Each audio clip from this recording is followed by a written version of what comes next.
TV KPM. Kalau kita tengok masjid ni nampak rata cantik je. Tak adalah saya ingat sebelah. Tapi sebelah dia tu ada kawasan kosong. Saya ingat nak naikkan bangunan lah sebelah ni. Tapi murid-murid tengok kawasan dekat sebelah masjid ni rata ke sengit? Ataupun nampak berbukit-bukit? Murid-murid pun tak tahu juga. Tak apa, selepas ni kita akan tanya guru yang akan mengajar kita pada hari ini. Assalamualaikum warahmatullahi wabarakatuh. Dan salam sejahtera diucapkan kepada seluruh penonton Didik TV KPM. Saya Aiman Sufian, hos anda dalam Sukses SPM 2021. Apa khabar murid-murid sekalian? Harap-harap semuanya duduk baik-baik ke rumah, stay safe, stay at home. Dan pastikan kita mengekalkan penjarakan fizikal, pakai pelitup muka dan sentiasa memakai cecair pembasmi kuman. Baik, kita nak tanya guru kita sama ada kawasan tu boleh ke tidak kita naikkan bangunan. Kita tengok dululah profil guru kita.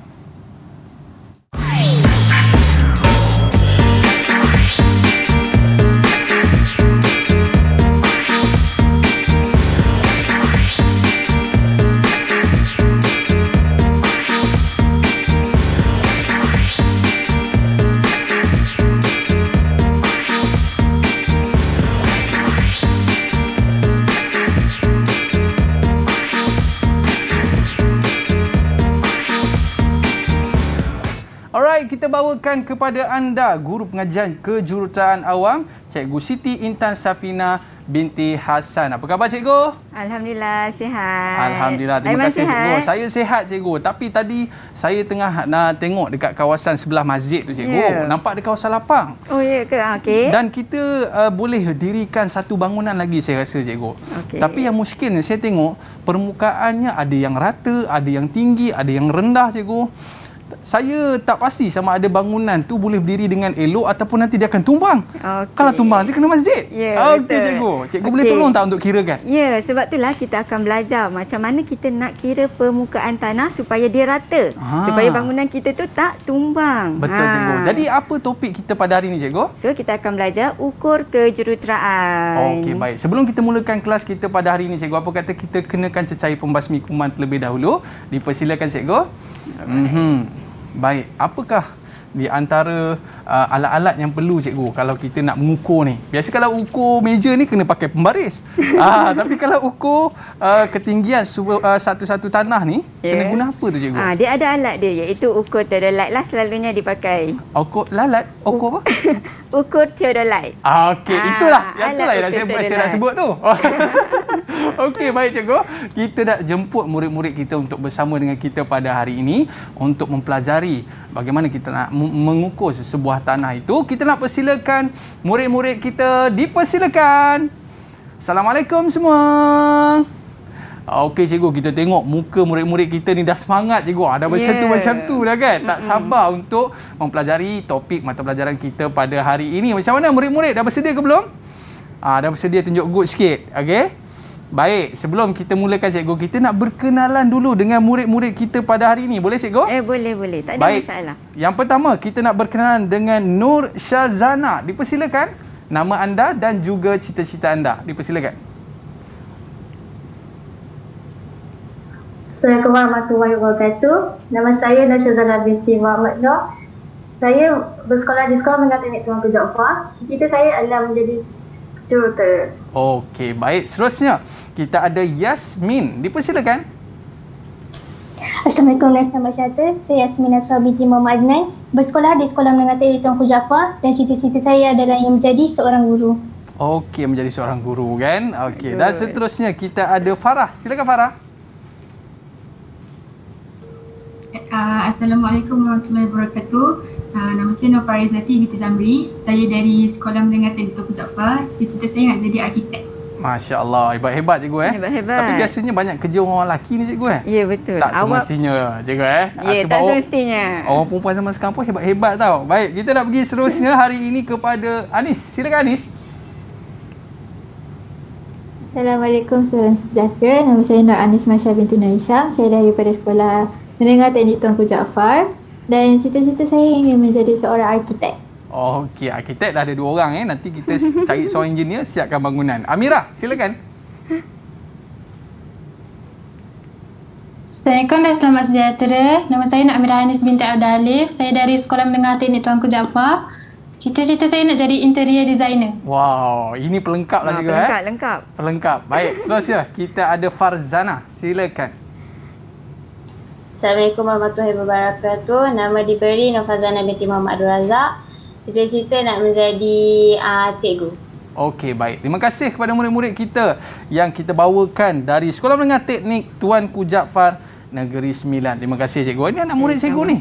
Ya, anak-anak murid saya. Wah, ini mesti murid-murid cemerlang ni kan. Baik, kita nak tanya pandangan murid-murid berkaitan dengan topik kita pada hari ini. Tapi kita rehat sekejap lah cikgu ya. Okey, boleh. Dan selepas ini kita akan bersama dengan mereka lagi dan bersama dengan guru kita. Ya, kita kembali semula Sukses SPM 2021. Kita berehat seketika. Didik TV KPM. Didik TV KPM. Alright, kembali dalam Sukses SPM 2021. Kita tengok menara berkembar KLCC cikgu Ya. Tinggi. Tapi sebelum dia nak naikkan bangunan cikgu, mesti dia kena ukur tanah dulu cikgu Ya, betul. Kalau tidak lagi, boh bangunan tu. Ya, Baik, betul. cikgu, kita nak tanya pandangan murid-murid kita tentang mata pelajaran kita pada hari ini. Yang pertama sekali, saya nak tanya kepada Anis. Apa pandangan awak tentang topik hari ini? Menarik ke, susah ke, senang ke? Silakan. Bagi saya topik ni macam senang sikit sebab dia just kira-kira je and then kita kena tahu macam formula je untuk kira. Okey, yang penting tahu formula cikgu Ya, betul. Okey, baik. Tadi cikgu pun ada pesan dengan saya. Yang penting formula, okey. Baik, seterusnya kita nak tanya pandangan Farah. Dipersilakan Farah. Pendapat saya, buku kejuruteraan ni dia sangat penting lagi-lagi kalau dalam macam pembangunan, nak buat sesuatu bangunan. So kena tahu tanah tu rata ke tidak. Okey, baik. Dan kita nak tanya juga pandangan Farzana. Apa pandangan anda?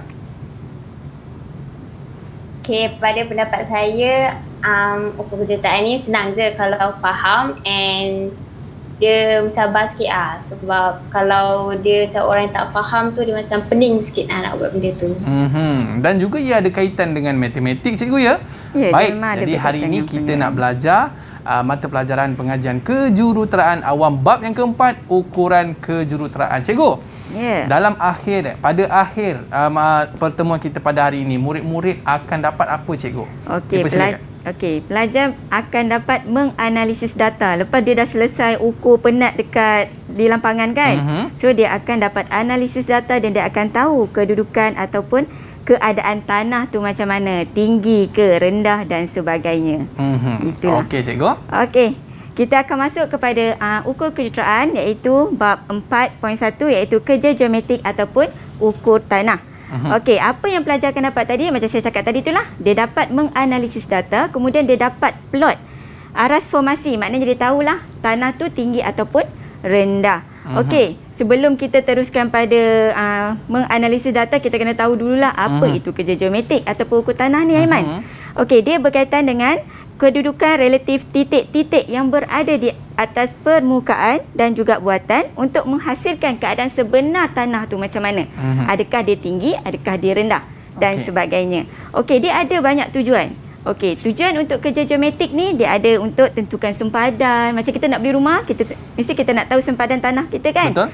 So, daripada ukur geometrik ni lah. Okey, kemudian kita dapat sediakan pelan terkini sebab dia pelan yang memang sentiasa dibuat, diperbaharui. Kemudian dapat merekodkan kedudukan akhir binaan, lepas tu menyediakan titik kawalan, memastikan binaan kita tu berada di tempat yang betul Aiman. Contohnya macam tadilah macam awak cakap tadi tu kan, duduk sebelah masjid. Tiba-tiba tak ada kat sebelah masjid, ada kat depan masjid. Dah salah kan? So betapa pentingnya ukur geometrik ni. Dan terakhir adalah menentukan keluasan. Okey, untuk kerja geometrik ni dia ada banyak bidang. Okey, tapi di dalam civil engineering kita lebih tekankan kepada ukur kejuruteraan.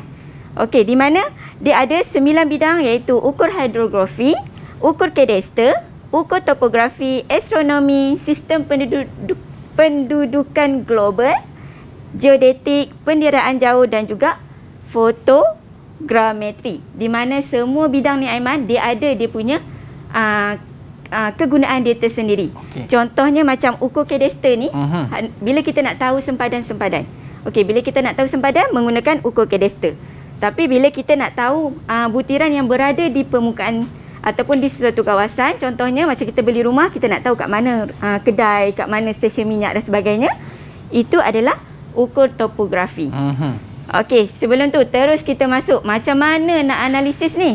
Ini adalah untuk analisis kerja ukur theodolite di mana menggunakan latik dan juga dipat. Kaedah latik dan dipat. Biasanya untuk latik dan dipat ni dia melibatkan ukur trabas. Pelajar tahulah di mana ada trabas kan, di mana ada trabas terbuka, trabas tertutup. So kita akan belajar macam mana nak buat pembukuan latik dan dipat, Aiman. Okey, cikgu. Okey, ini adalah step-step dia lah. Okey, yang pertama sekali kita kena tentukan latik dan dipat tu, Aiman. Okey, macam mana kita nak tahu latik dan dipat? Pastikan pelajar memang kena tahulah formula ni. Jangan lupa dan jangan tertukar. Sebab apa? Sebab kalau untuk latik, kita tahu dia didarabkan dengan cos bearing.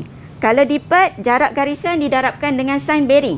Dan satu lagi pelajar kena ingat, untuk latik berkaitan dengan utara selatan, Aiman. Okey, kalau dipat berkaitan dengan timur dan barat. Yang tu yang pelajar kena ingat. Bukan apa, sebab kadang pelajar dia tertukar formula. Bila tersalah tekan calculator, habislah, rugi salah kan? Salah jawapan, cikgu. Ya, salah jawapan. Salah satu habis semua, Aiman. Sangat rugi. Contoh macam ni kan. Dia dah kira, tiba-tiba dia tersalah formula, dah habis semua. Okey, apa step yang pertama yang pelajar kena tahu? Di mana pelajar kena kira latik dan dipat. Okey, bila dia dah masukkan dalam formula, dia akan tahu kat mana utara, kat mana selatan dan sebagainya. Okey, kalau kata dia dapat positif, maknanya kalau latik dia akan masuk pada utara. Okey, kalau dia kira tiba-tiba dapat negatif. Okey, kalau negatif dia masuk pada selatan. Begitu juga dengan dipat. Okey, di mana kita akan kiralah jumlah keseluruhan ini. Okey, cikgu. Latik dan dipat, utara selatan ni semua pelajar kena tahu. Di mana bila dah dapat je jawapan, pelajar kena kira koordinat. Lepas dah kira koordinat, pelajar akan kira setiap keseluruhan jumlah jarak. Kemudian dia kena kira jumlah latik, jumlah latik utara, latik selatan, dipat timur, dipat barat dan yang terakhir yang itulah. Okey? Lepas dah settle semua tu, baru kita kira selisih. Okey, macam mana nak kira selisih? Di mana kita dah kira tadi kat bawah tadi tu kan, yang banyak-banyak tu. So, kita akan masukkan je dalam formula dia. Okey, bila dah dapat, kita dah dapat selisih latik, kita dah dapat selisih dipat, kemudian kita masukkan dalam tikaian lurus. Okey, macam mana kita nak tahu kerja kita dah siap, Aiman? Bila kita dah dapat jawapan ni, maknanya baru siap kerja pembukuan latik dan dipat kita. Selagi tak dapat kelas pengukuran, kerja kita tak selesai. Maknanya pembukuan awak tu tak selesai. Maknanya setiap jalan kerja itu ada markah sendiri, cikgu? Ya, dia ada markah tersendiri. Pastikan jangan tersalah masuk formula. Itu je lah. Itu poin dia. Kalau tidak, cikgu, habis daripada awal. Habis daripada awal. Okey. Lepas tu tadi kita pergi kepada latik dan dipat untuk ukur trabas. Okey, kita masuk pula kepada mencadangkan arah somasi bagi dapatan kerja ukur theodolite. Di mana yang ni kita guna ukur aras. Okey, jadi kita tengok ukur aras tu apa. Okey, ini adalah step-step dia lah, di mana start daripada pengukuran, lepas tu kita kira dan kira buat semakan aritmetik dan sebagainya sehinggalah kita dapat pelotan aras muka keratan tadi tu. Okey, ini adalah contoh. Kalau Aiman tengok kat tepi jalan, kadang kita nampak kan orang duk teropong-teropong ni kan? Oh, ingat dia kendap rumah Kak Leha. Kan, bukan. Dulu saya bukan main. Kalau nampak je orang teropong ni, saya siap senyum. Padahal dia bukan tengok kita pun. Kan? Sebenarnya dia tengok staff ni. Kita pula perasan ingat dia tengok kita. Padahal tak. Okey, inilah ukur aras. Okey, ukur aras ni memang kalau kat sekolah pun pelajar akan buat. Okey, dia akan tahulah kat mana kawasan, kita bagi satu kawasan dan pelajar akan buatlah. Okey, staff ni adalah pandangan belakang untuk permulaan kerja selalunya diletakkan di atas batu aras. Di mana batu aras tu adalah ketinggian yang kita tahu. Cuma untuk ukur aras kita kena ingat, pandangan pertama yang kita tengok adalah pandangan belakang. Okey. Cuma ingat sebab apa? Sebab selalunya mestilah hadapan kan, kenapa belakang? Kenapa belakang pula? Tapi kalau ukur aras ni lain. Pandangan pertama sekali kita tengok disebut sebagai pandangan belakang. Okey, kat sini saya nak test lah pelajar saya ni. Dia ingat ke tak pandangan-pandangan yang ada dekat ukur aras ni? Boleh tak saya nak test dekat batu aras pertama? Yasmin, batu aras pertama adalah pandangan apa? Pandangan belakang. Tengok betul ke tak pandangan belakang? Ya, betul. Sebab pertama sekali kita tengok itu adalah pandang belakang. Ya, pandang belakang. Okey, itu adalah pandangan belakang. Okey, yang kedua, Amira. Titik A adalah pandangan Antara. ya, betul. Pandangan antara. Di mana sebelum kita berakhir, contohnya dekat sini, ukur aras kita berada di titik 1. Okey, bila berada kat titik 1, dia mula tengok dekat batu aras 1. Okey, itu adalah PB. Kemudian di sepanjang dia, last kali dia dapat dekat C. Dia dapat tengok sampai C je. Dekat D ni, ukur aras ni dia tak boleh tengok dah, tak nampak. So, dia kena ubah kan. So, yang terakhir ni akan disebut sebagai pandangan apa? Farah, Silakan. dekat titik C adalah pandangan apa? Okey, sila Farah. Hadapan dan pandangan belakang. Ya, betul. Dia akan ada dua pandangan di situ, Aiman. Sebab apa dua? Sebab dia kat situ adalah titik pindah. Kalau Aiman perasan, okey, ini ukur aras yang pertama di titik 1. Okey, dia berakhir di titik C. Kemudian dipindahkan ukur aras tu dekat titik 2. Okey. So, bila kita pindahkan, kita kena teropong balik pada staff yang terakhir kita tengok tadi tu, di titik C. So, ini adalah, dia akan ada dua pandangan, iaitu pandangan hadapan dan pandangan belakang. Biasanya dia akan disebut sebagai titik pindah. Okey, titik pindah. Ya, titik pindah. Semua ni memang penting, Aiman. Sebab apa? Kalau kata pelajar dia tak dapat tahu setiap pandangan ni, dia takkan boleh masukkan dalam jadual. Okey. Takut dia akan tersalah. Okey, contoh dia macam ni lah. Okey, contohnya tadi kita tahu pandangan belakang kita yang mula sekali tadi tu adalah 2.191. So, kita akan masukkan je dalam jadual. Di mana pembukuan kaedah naik turun ni dilakukan bagi memastikan kerja ukur aras yang dilakukan benar dan selisih dikurangkan. Sebab tu kita kena buat pembukuan. Kita tak tahu masa kita tengah ukur tu, tengah panas kan, stres. Biarlah. Kira je lah macam mana pun kan. Asal nampak je lah. Sebenarnya daripada pembukuan ni kita boleh tahu sebenarnya kerja ukur kita tu boleh diterima ataupun tidak. Okey, daripada sini pelajar kena tahulah jumlah keseluruhan pandangan belakang, jumlah keseluruhan pandangan hadapan, jumlah naik, jumlah turun dan juga aras laras pertama dan juga aras laras terakhir. Di mana kat sini nanti dia akan buat semakan aritmetik, Aiman. Sebab apa kena buat semakan aritmetik ni? Supaya bagi menyemak sama ada pengiraan yang kita buat tu betul ataupun tak. Tak boleh senang-senang je. Biarlah buat. Kira je lah macam mana pun. Tak boleh. Sebab apa pengiraan ukur ni penting? Sebab nanti kita nak tahu pengukuran kedudukan bangunan kita tu kat mana. So, kita mestilah kena tahu tanah kita bagaimana kan? Betul. Kat mana kita nak potong, kat mana kita nak tambak. So, pengukuran ni sangatlah penting. Baik. Bagaimana pula dengan semakan dia tu, Cikgu? Cikgu ada sebut semakan tadi? Ya, betul. Dan semakan dia, macam mana kita nak tahu? Okey, dia ada formula dia. Okey, di mana jumlah PB tolak dengan jumlah PH sama dengan, dia mesti sama nilai. Okey, bila dapat je sama nilai, maknanya pengiraan kita betul. Okey, kalau tiba-tiba tak dapat, Cikgu, ini 2 je dapat, yang ni tak dapat. Kena kira balik semula. Ya, kena kira balik semula. Kadang kita tertekan titik perpuluhan tu kan. So, mulalah tersalah. Okey. Baik. Okey, ini yang tadi itulah di mana kita kena ada jumlah PB, jumlah PH dan sebagainya. Okey, bila kita dah buat semakan aritmetik, lepas tu baru kita buat semakan ketepatan kerja ni. Kita nak tengok sama ada kerja kita boleh diterima ataupun kena buat balik, Aiman. Penat kan dah lah buat kat panas-panas, tapi disebabkan kita buat secara tak bersungguh-sungguh, lepas tu kena buat balik. Ya, tak pasal-pasal kena buat balik. Tak pasal-pasal peluh lagi double. Kan? So, macam mana kita nak tahu semakan kita ni betul ataupun tak? Daripada kita membandingkan ralat sebenar dan juga ralat yang dibenarkan. Okey, di mana semakan ketepatan untuk mengetahui sama ada kerja ukur kita tu tepat ataupun tidak. Dengan ralat sebenar dibenarkan perlu dihitung. Okey, di mana kedua-dua ni perlu dibandingkan.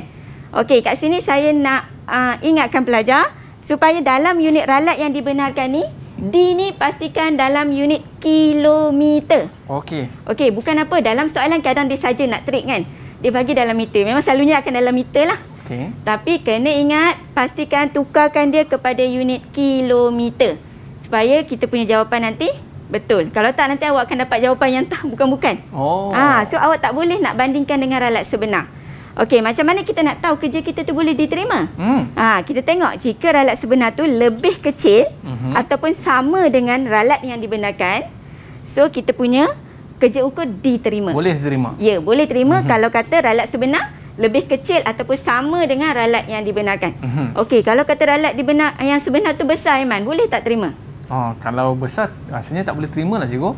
Ya, tak boleh terima dan kena buat balik, Aiman. Alamak. Kan? So, masa buat kerja pengukuran, walaupun tengah panas, pastikan kita buat dengan betul supaya tak kenalah buat dua kali. Okey, baik, cikgu. Bila kita dah tengok permukaan tanah tu rata dan sebagainya, bagaimana kita nak plotkan pula, cikgu? Kita nak potong dia supaya dia boleh jadi rata. Silakan, cikgu. Okey, sebab itulah bila kita dah buat plotan, okey, daripada sini kita dah nampak dah kan, Aiman, kan? Kita dah nampak tanah kita bagaimana kedudukan dia. Okey, tinggi, rendah dan sebagainya. So, bila kita nak buat pembinaan, kita mesti guna tanah rata, betul? Betul, cikgu. So, bila rata, so dekat bahagian yang rendah, kita akan tambakkan dia.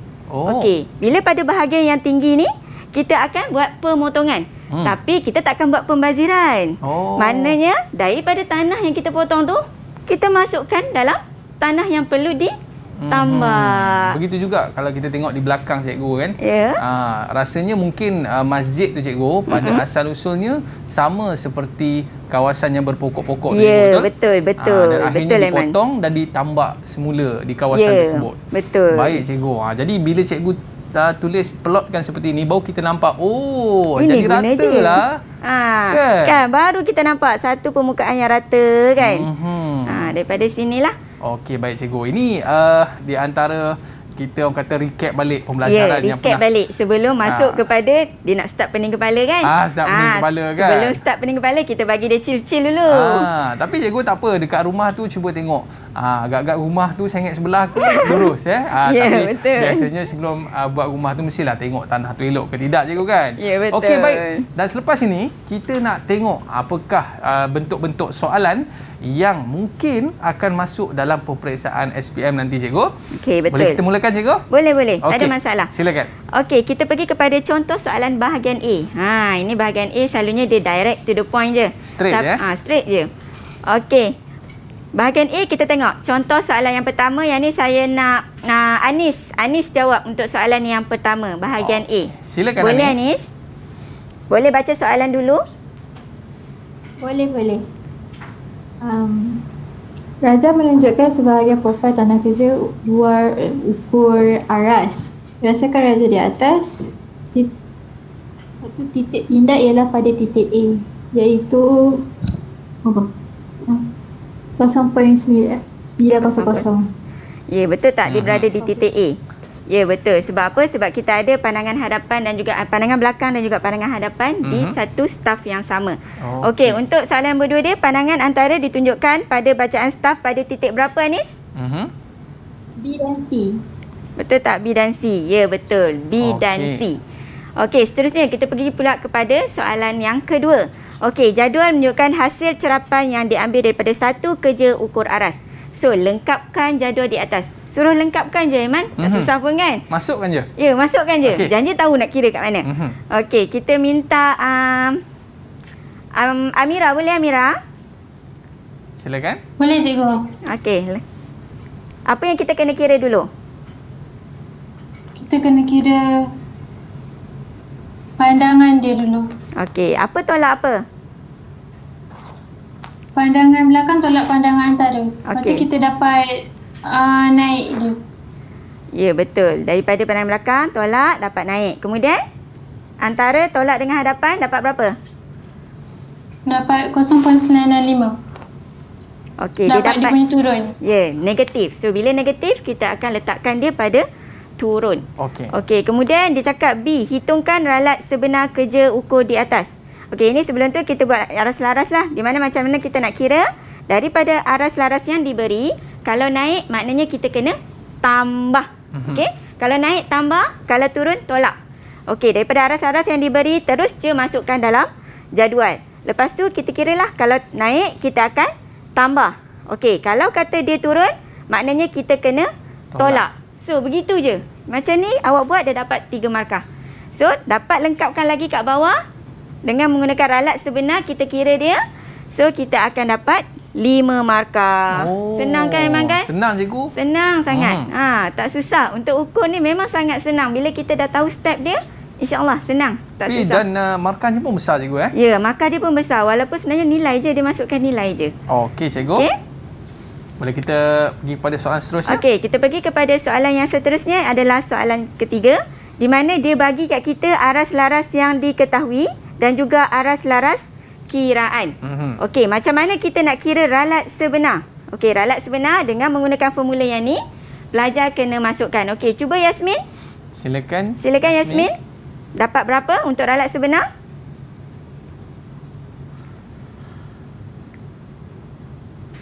.015 meter cikgu. Betul tak? Ya, betul. Di mana dia ambil nilai ini tolakkan dengan yang ini. So, dapatlah. So, ralat yang dibenarkan. Yasmin, ralat yang dibenarkan. Dengan masukkan formula. 0.004 meter. Betul tak? Ya, sebab apa? Yang ni kosong. Ingat bila dibagi dalam unit meter. Bila unit meter, saya kata tadi kan, kena tukarkan dia kepada kilometer. Okey, bila tukar kilometer, kita masukkan dia jadi 0.140. Kat sini kadang pelajar confuse. Kan? Dia terus masukkan nilai. So, betul lah tadi Yasmin cakap 0.004 meter. Okey, jadi itu yang paling penting cikgu tukar kepada kilometer. Kilometer. Ingat, tukar pada kilometer. Jangan tersalah, tak tukar, terus je masuk. Kadang kita gelabah kan. Terus je masuk dalam formula, padahal salah. So, dah rugi kat sini. Sangat rugi. Okey, tu dan sebelah kanan tu merupakan formula cikgu. Ya, ini adalah formula. Selalunya memang akan diberi dalam soalan, kertas soalan. Cuma pelajar kadang bila banyak sangat formula dibagi Aiman, macam kita lah exam dulu kan, banyak sangat formula tak tahu nak guna mana satu. Walaupun dah bagi. Ya, walaupun dah bagi. Itu kita punya apa orang cakap? Kebiasaan kita buat soalan. Bila tengok kita tak tahu kat mana nak guna. So, tapi kalau dah biasa buat soalan, kita akan biasa jumpa. Ya, betul. Apa yang penting, kita kena buat banyak latihan. Bila kita buat banyak latihan, automatik kita tahu soalan ni mesti guna formula mana. Soalan ni formula mana. Itu tips dia cikgu? Ya, itu tips dia. Baik, boleh kita terus lagi cikgu? Okey, kita pergi kepada soalan yang keempat. Macam mana pula kita nak kira bila diberi stesen 1 dan stesen 2, kemudian dia bagi garisan tersebut bearing dia adalah 59 darjah, 40 minit, 30 saat. Manakala jarak dia adalah 55.210 meter. So, tadi kan saya dah cakap macam mana nak kira latit, macam mana nak kira dipat. So, boleh tak saya minta Farah? Silakan. Silakan kira latit. Bagi tahu formula dulu. Latit sama dengan jarak darab dengan cos bearing. Ya, so dapat berapa yang ni? Jawapan dia dapat 27.876. Utara ke selatan? Utara. Sebab apa utara? Sebab dia positif. Ya, betul. Sebab dia positif Aiman. So, akan masukkan dalam jadual nanti akan masuk pada row utara. Okey, cuba dipat pula Syazana. Dipat, dia punya formula jarak garisan darab dengan sin bearing sudut. Lepas tu saya kira dapat 47.656 meter. Timur ke barat? Timur. Sebab apa timur? Sebab negatif. Sebab negatif ke positif? Sebab positif. Kalau positif timur, kalau negatif baru barat. Tak apa, kadang benda ni memang kita akan tertukar. Bukan apa, sebab bila banyak, macam ni bolehlah satu soalan. Nanti kalau kata dalam bahagian B dia banyak. So bila banyak kita mula confuse. Kan? Cikgu, jadi ini yang perlu kita lihat dalam kita meletakkan satu-satu jawapan tu perlu berpandukan kepada formula tersebut cikgu. Baik, betul. Kita nak berehat seketika cikgu dan selepas ni kita nak sambung lagi soalan-soalan yang lebih mencabar. Baik, murid, jangan ke mana-mana. Kembali selepas ini Sukses SPM 2021. Kembali selepas ini. Didik TV KPM. Didik TV KPM. Alright, kembali dalam Sukses SPM 2021. Kadang setengah orang ni cikgu dia suka cari permukaan yang agak sedikit tinggi. Seperti orang suka buat rumah di Cameron Highland, kawasan berbukit dan sebagainya. Tapi perlu kepada satu kawasan yang rata juga untuk membina bangunan. Betul, Cikgu? Betul. Walaupun di atas bukit, tapi dia tetap kena ratakan dulu untuk buat bangunan dia. Oh, tak boleh lah buat terus, Cikgu. Sagi kan macam mana nak masak tu? Dia akan jadi rumah terbalik mungkin? Rumah terbalik. Rumah terbalik. Okey, baik, Cikgu. Kita nak sambung lagi di antara contoh-contoh soalan yang boleh kita lihat yang bakal masuk dalam SPM nanti. Jom, Cikgu. InsyaAllah. Okey, kita teruskan kepada bahagian A, soalan 5. Makin lama makin susah lah sikit, Aiman kan? Betul, tadi Cikgu. macam simple je. Okey, sekarang dia minta Raja berikut menunjukkan kedudukan alat aras dan juga staf. Okey, untuk ukur aras, nak tak nak pelajar memang kena tahu kat mana setiap pandangan dan jangan salah pandangan. Bila salah pandangan, secara automatik awak akan masukkan data dia akan salah di jadual. Habis salahlah jadual. Sebab dalam ni dia suruh masukkan data dalam jadual je, Aiman. Salah masuk, habis. Rugi markah. Sangat rugi. Kalau ikutkan jawapan dah diberi, Aiman. Cuma masukkan je. Betul? Kan, jawapan dah diberi. Tak suruh kira lagi punya ni. Dah dapat markah dah? Dah dapat markah dah. Masukkan je. Sangat punyalah nak tolong kan. Sangat rugilah siapa yang tak boleh tu. Okey, boleh tak saya nak minta Farzana? Dari tadi saya tengok dia tak buat apa tu. Silakan Farzana. Ya, Cikgu. Okey, cuba buat soalan nombor 5. Baca soalan. Raja berikut menunjukkan kedudukan alat aras dan staf. Berdasarkan Raja, lengkapkan pembukuan kaedah naik turun pada jadual berikut. Pandangan belakang yang... Kat mana? Ini pandangan apa? 1.355 kot. Okey, ini adalah pandangan belakang. Okey, kita tengok jawapan Zana dulu Okey, lagi? Apa lagi? Kita tengok dulu kat sini. Antara yang P adalah pandangan? Yang 1.450. Pandangan antara. Okey, P adalah pandangan antara. Okey, tak apa. Kita tengok betul ke tak. Okey, kita pergi dekat Q. Q apa Farzana? Q pandangan belakang dengan hadapan. Okey, sebab apa? Sebab dia berakhir di sini, so dia akan ada pandangan hadapan dan juga pandangan belakang. So, bila kita dah tahu macam ni, secara automatik, terus kita tulis dekat Q ni adalah titik pindah. Supaya kita alert. Bila kita nak tulis dalam jadual, kita alert. Oh, dekat Q tu ada titik pindah. Bila titik pindah, dia mesti ada dua pandangan, iaitu pandangan belakang dan juga pandangan hadapan. Okey, dekat yang terakhir, titik yang terakhir, pandangan hadapan. Ya, akan berakhir dengan pandangan hadapan. So, kita tengok betul ke tak? Okey, betul. Pandangan belakang adalah 1.355. Kemudian dia cakap dekat P adalah pandangan antara. Betul ke tak pandangan antara? Ya, betul. 1.450. Okey. Okey, seterusnya dekat Q, Zana cakap dia ada dua pandangan. Pandangan belakang dan juga pandangan hadapan. So, kita tengok betul ataupun tak. Okey, pandangan hadapan. Belakang? Ya, betul. Ada dua pandangan. Kadang dekat catatan ni dia dah bagi dah pun kat kita. Oh ya. Ya, dia dah bagi sebenarnya Iman. Kadang kita je tak perasan. Sebab apa? Sebab gelabah nak jawab cepat kan. Sebenarnya dia dah bagi. So kat situ pun dah boleh jadi sebagai kita punya rujukan. Betul. Okey, jadi panduannya cikgu, kita dapat berapa markah? Kat sini boleh dapat 5 markah. 5 markah. Isi jadual je Iman. Kan? Isi jadual full, dah dapat tahu mana satu pandangan, dah dapat full mark, 5 markah. Baik cikgu. Jadi ini di antara contoh-contoh soalan pada bahagian A. Pada bahagian A. Dan saya rasa ini boleh pukul rata lah cikgu. Pukul rata lah. Rugilah tak dapat semua. Betul kan? Cikgu. Dan selepas ini kita nak tengok pula apakah bentuk soalan untuk bahagian B. Boleh cikgu? Betul. Boleh. Murid-murid macam mana? Okey ke? Bahagian A boleh full mark, betul? Kan? Okey, confident tu kita penting. Okey, baik cikgu. Boleh kita teruskan untuk bahagian B? Silakan. Okey, seterusnya kita masuk kepada contoh soalan bahagian B. Nama pun bahagian B, satu soalan 5 markah Aiman. 15 markah. 15 markah? Ya, 15 markah. So takkanlah cikgu nak bagi soalan mudah-mudah. Betul so juga. Dia complicated sikit. Di mana dia adalah dia punya pengiraan dia panjang sikit lah. Okey, untuk yang pertama, soalan yang pertama bahagian B berkenaan dengan pembukuan latit dan dipat. Okey, jom kita kira macam mana soalan dia. Okey, ini adalah contoh soalan untuk latik dan lipat, di mana jadual di bawah menunjukkan maklumat yang diperolehi daripada pelan kadastar. Kemudian dia ada anak-anak dia yang kita kena kira.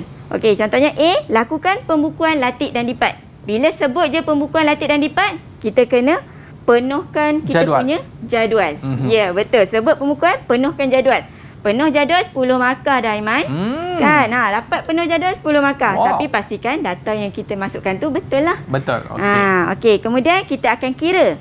Untuk soalan B, kira nilai selisih bagi latik dan lipat. Kat situ dah dapat 3 markah.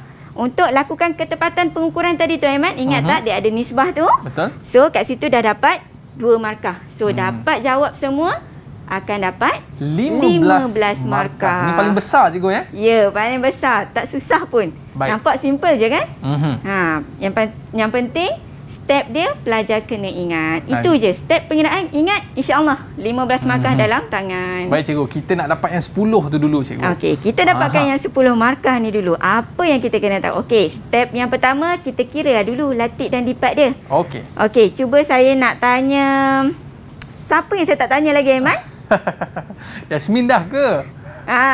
Aiman macam nak Yasmin je. Yasmin boleh? Cuba kita kira. Macam mana nak kira latik dan lipat untuk soalan yang ni?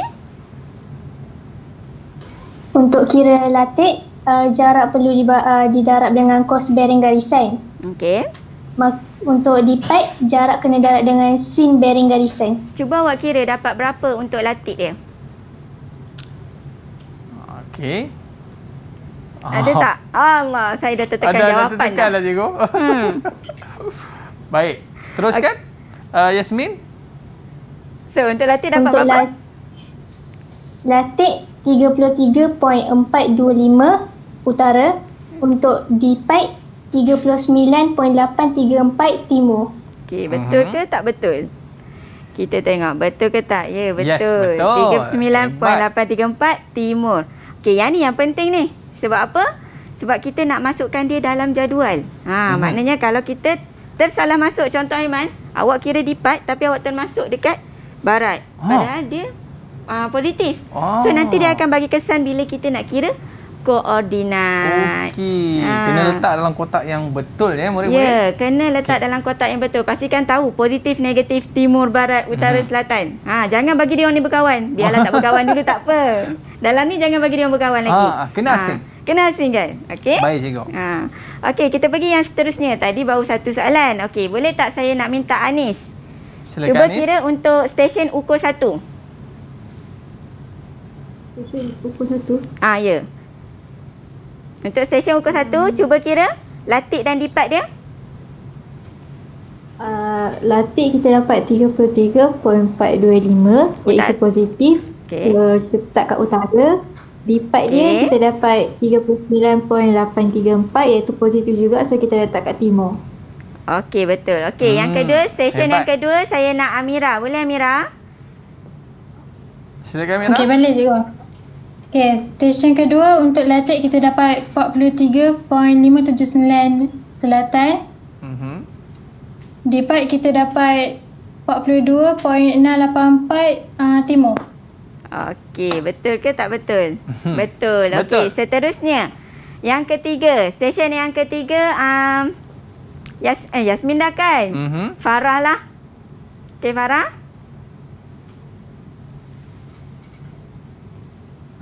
Farah buka mikrofon ke tak tu? Farah macam cakap tak cakap dengan saya je Farah. Dia senyum je senyum kan? Je.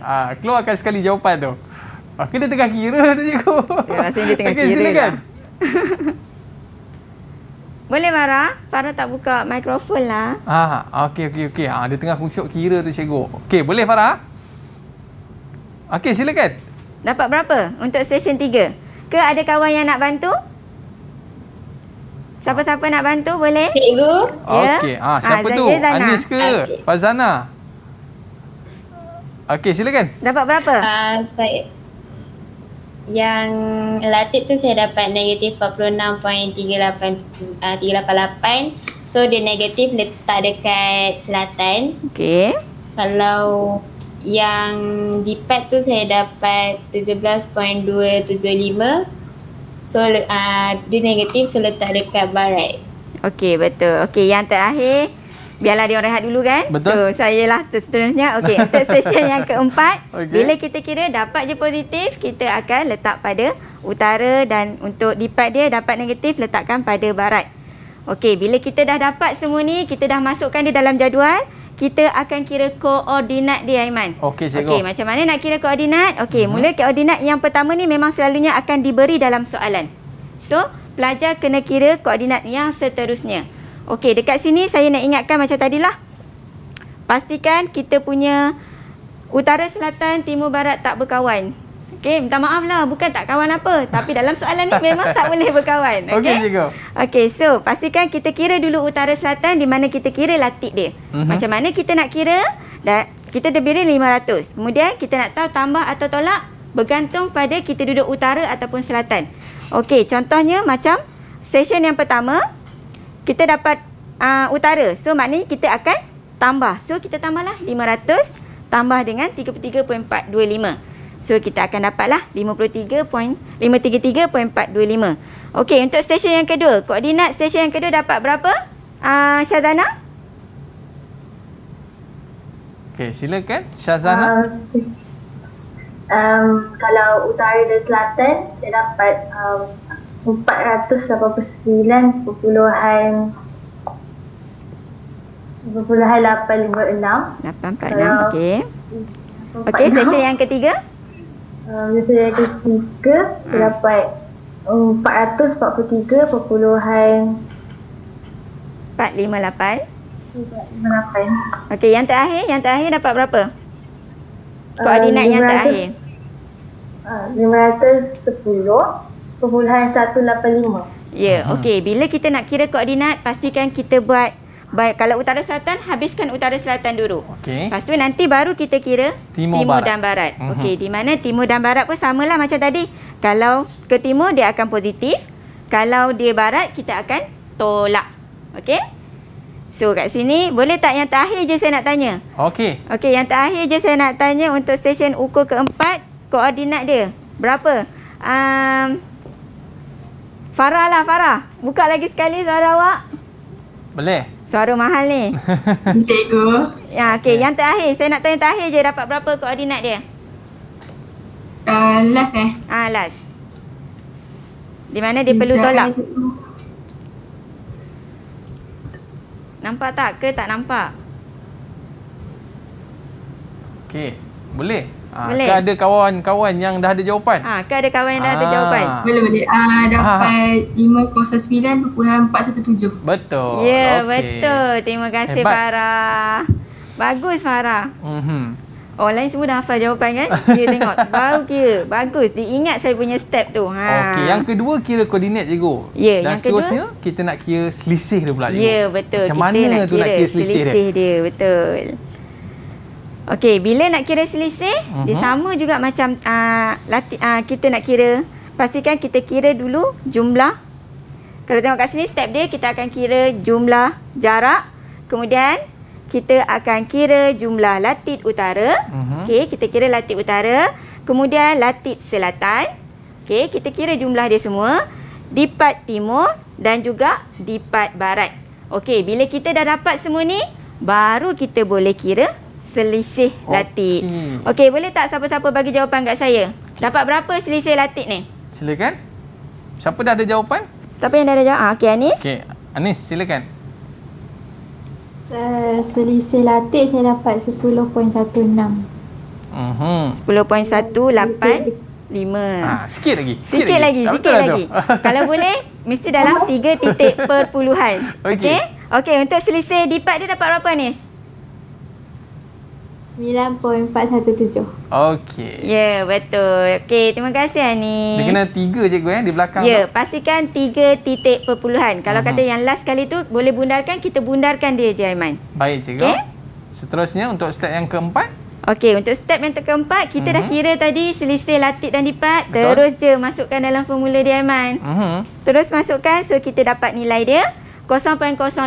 Tapi ingat, kalau untuk kira tikaian lurus ni, pastikan dalam bentuk nisbah. So, macam mana kita nak nisbahkan dia? Boleh siapa-siapa jawab? Macam mana nak nisbahkan dia, Yasmin? Apa bahagi apa? Apa bahagi apa? Apa bahagi apa, Yasmin? Ingat tak macam mana kita nak nisbahkan? Kita dah dapat jawapan ni. Okey, siapa yang ada jawapan tu? Siapa yang ada jawapan? Ni. Apa bahagi dengan apa? Siapa ada jawapan? Cepat. Saya bagi hadiah siapa dapat jawapan. Okey, Farah. Okey, Farah. Cepat Farah. Dapat berapa? Apa Farah? Apa bahagi apa? 1 bahagi dengan 0.056. Betul, pandai Farah. Betul Farah. So dia akan dapat 17. So kita akan masukkan nisbah dia. Pastikan dalam bentuk nisbah. Ini cikgu, jawapan terakhir. Murid-murid kita dapat berapa markah semuanya, cikgu? Okey, dah dapat 15 markah. Wow. 15 markah. Kan, baik senang, cikgu. Jadi kita kena fokus untuk bahagian B ni lebih, cikgu, sebab markah dia banyak. Tapi betul, kita berehat sekejap, cikgu. Kita rehat. Murid-murid, jangan ke mana-mana. Kembali selepas ini. Sukses SPM 2021. Kembali selepas ini. Didik TV KPM TV KPM. Kembali dalam Sukses SPM 2021. Baik cikgu, kita nak terus lagi dengan soalan yang terakhir lagi ni, cikgu. Terakhir lah. Penat dah dia orang kira. Penat dah. Sebab kita nak make sure, kita nak pastikan murid-murid kita ni dapat A+ dalam SPM nanti. Betul. Baik cikgu, jom kita teruskan. Okey, kita teruskan kepada soalan yang terakhir, bahagian B untuk ukur aras ataupun pembukuan kaedah naik turun. Okey, ini adalah contoh soalan. Di mana contoh soalan ni dia bagi aras laras. Dia tak bagi pun kat kita pandangan-pandangan tadi. Kan yang sebelum ni dia bagi pandangan. Yang ni dia bagi aras laras. Okey, daripada aras laras kemudian dalam soalan pula dia bagi. Okey, contohnya untuk pandangan belakang. Okey, PB pandangan pada titik A adalah 1.525. Okey, yang tu dia bagi. So apa-apa pun soalan dapat baca betul-betul dan highlightkan. Maknanya kat sini terus tulis PB. Kat sini kita dah highlight lah. Okey, kemudian dia cakap pula pandangan belakang pada titik D ialah 1.340. So tulis siap-siap ini adalah PB. So bila kita dah tulis, nanti terus masukkan dalam jadual kita. Okey.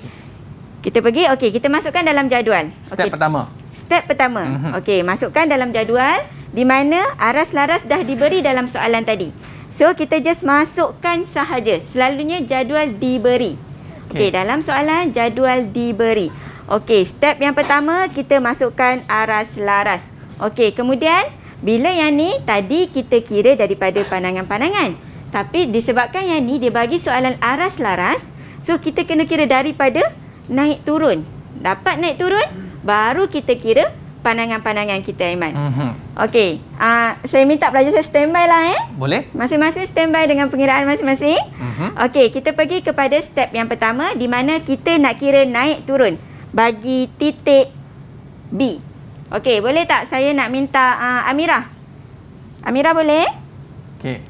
Silakan. Boleh, cikgu. Okey, untuk titik B, dia naik ke turun dan macam mana nak kira dia? Apa tolak apa? Titik. Okey, silakan. 11.430 kita tolak dengan dia punya rantaian. Ya ke tolak dengan rantaian? Saya dah sebut ke pasal rantaian? Okey, saya nak ingatkan kat sini. Bila aras laras diberi, macam mana kita nak kira dia? Sebelum ni kita asyik kira daripada atas ke bawah. Tapi disebabkan yang ni dibagi aras laras, kita kena kira daripada bawah ke atas. Maknanya kita kena tolak. So, bila kita tolak, contohnya kita tolak 1.1430 ditolakkan dengan 11.000. So, kita dapat positif. Bila dapat positif, kita kena letakkan dia pada naik. Okey, boleh. Okey, seterusnya di titik C. Saya nak minta Syazana lah. Syazana boleh? Dekat titik C, dia naik ke turun?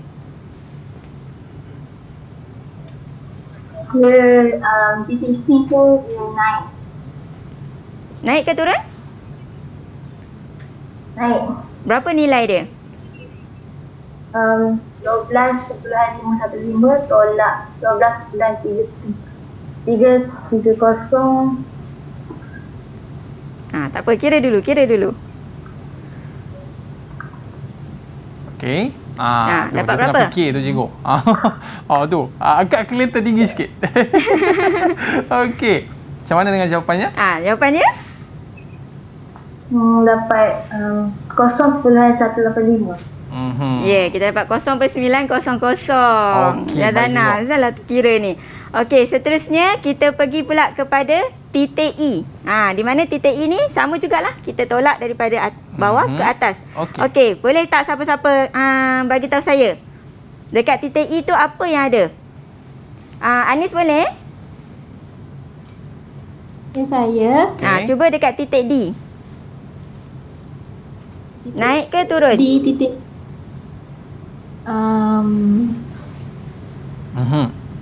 nampak tengah fikir tu. Okey, baik cikgu. Boleh kita teruskan lagi cikgu? Okey, kalau tak boleh tak apa, jangan risau. Okey, kita tolakkan, kita dapat dia naik 0.185. Okey, seterusnya macam biasalah dengan step yang sama Aiman. Okey, just tolakkan, so kita akan dapat nilai dia. So kita dapatlah nilai keseluruhan. Bila kita dah dapat naik turun, baru kita kira pandangan-pandangan. Okey, macam mana kita nak kira pandangan? Okey, kat sini dia pening sikit. Okey, di mana kalau pandangan untuk naik kita kena tolak. Maknanya daripada 1525 ni kena tolak dengan naik. Sebelum ni kita tahu naik tu tambah je kan. So yang ni tak perlu, kita kena tolakkan dia. So kita akan dapatlah bila kita tolak ataupun kita tambah. So kita akan dapat nilai dia. So ini adalah jadual dia. Okey, bila dah dapat jadual ni kita akan kira semakan aritmetik. Di mana kita akan kira nilai keseluruhan. Macam saya dah terang sebelum tadi tu kan. Kita kira nilai keseluruhan. Macam mana kita nak tahu kata pengiraan kita tu betul? Bila kita dapat semua nilai ni sama Aiman. Dapat nilai sama, pengukuran kita betul. Kemudian macam mana kita nak buat semakan pula? Okey, daripada tadi kita terus je kira ralat sebenar dan juga ralat yang dibenarkan. Kalau kata ralat sebenar tu lagi kecil pada ralat yang dibenarkan, pengukuran kita boleh diterima. Baik. Itu Terima sahaja. kasih cikgu. Yang paling penting cikgu ikut formula yang cikgu berikan. Tadi saya tengok tadi yang warna-warna kuning tu kita kena ambil cakna betul-betul. Kita nak ucapkan terima kasih kepada murid kita pada hari ini. Okey, terus belajar, ambil ilmu dengan cikgu agar kita dapat memahami topik-topik kita pada hari ini. Terima kasih sekali lagi diucapkan kepada penonton-penonton kita. Cikgu, saya ada nampak sesuatu lah cikgu. Saya ada nampak tu? Bila main teropong-teropong je ada nampak orang. Orang tengah masuk masjid tu. Dia solat asar cikgu. Jadi murid-murid jangan lupa solat asar. Okey, kita berakhir di sini. Sukses SPM 2021. Assalamualaikum warahmatullahi wabarakatuh. Didik TV KPM. Anak saya akan menduduki peperiksaan SPM tidak lama lagi. Saya mendoakan supaya beliau sentiasa berdisiplin dan istiqamah dalam usaha mengejar cita-citanya untuk menjadi seorang arkitek. Saya juga ingin mengucapkan jutaan terima kasih kepada guru-guru di Sekolah Menengah Teknik Tuanku Jaafar yang sangat komited dalam melaksanakan pengajaran dan pembelajaran walaupun ketika sukar, itu ketika pandemik COVID-19. Dan saya juga mendoakan supaya anak-anak di Sekolah Menengah Teknik Tuanku Jaafar terus berusaha bersungguh-sungguh untuk mencapai kejayaan dalam peperiksaan.